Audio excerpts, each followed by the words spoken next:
پێشبینی دەکرێت بەرزی شاخە خۆڵ و خاشاکەکەی نیودلهی پایتەختی هیندستان ئاستی گڵکۆی تاج مەحەل تێبپەڕێنێت.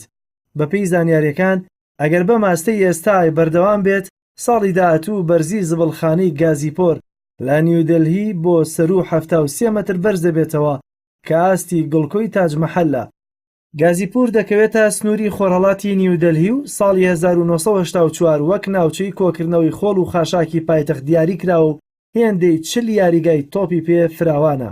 ساڵی 2002 دوای 18 ساڵ توانای لە خۆگرتنی خۆڵ و خاشاکی گازیپور گەیشتە بەرزترین ئاست و بڕیار بوو دابخرێت، بەڵام لەو کاتەشەوە ڕۆژانە 2000 چەند خۆڵ و زبلی تێدەکرێت و ساڵانە 10 مەتر لە خۆڵ و خاشاک بەرز دەبێتەوە و هیچ ئاسۆیەک بۆ چارەسەرکردنی دیار نییە. ساڵی ڕابردوو دادگای باڵای هیندستان هۆشداریدا لەوەی ئەگەر دۆخەکە بەو شێوەیە بەردەوام بێت پێویست دەکات نیشانەی سووری ئاگادارکردنەوەی فڕۆکە لەسەر لووتکەی چیا زبڵخانەکە دابنرێت. ساڵی ڕابردووش بۆی بارانی بەخوڕەوە بەشێک لە کێوە خاشاکەکە داڕما و بۆ هۆیەوە 2 کەس گیانیان لەدەستدا.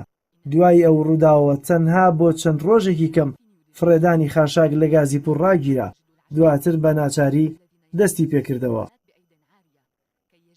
ئەو دۆخەی زبڵخانەی گازیپور مەترسی گەورە لەسەر تەندروستی هاوڵاتیان و ژینگەی نیودلهی دروست کردووە. بە جۆرێک پزیشکێک دەڵێ ڕۆژانە 70 کەس کە ژمارەیەکیان منداڵن دێنە لام بەدەست نەخۆشیەکانی سنگ و گەدەوە دەناڵێنن کە بەهۆی پیسبوونی هەواوە تووشی بوون.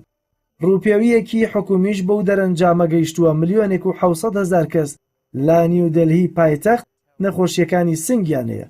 توێژینەوەیەکی نوێژ ئەوەی دەرخستووە شوێنی خاشاک مەترسی تەندروستی بەتایبەت توشبوون بە شێرپەنجە لەسەر و کەسانە دروست دەکات کە بە دووری 5 کیلۆمەتر لەو ناوچەیەوە دەژین.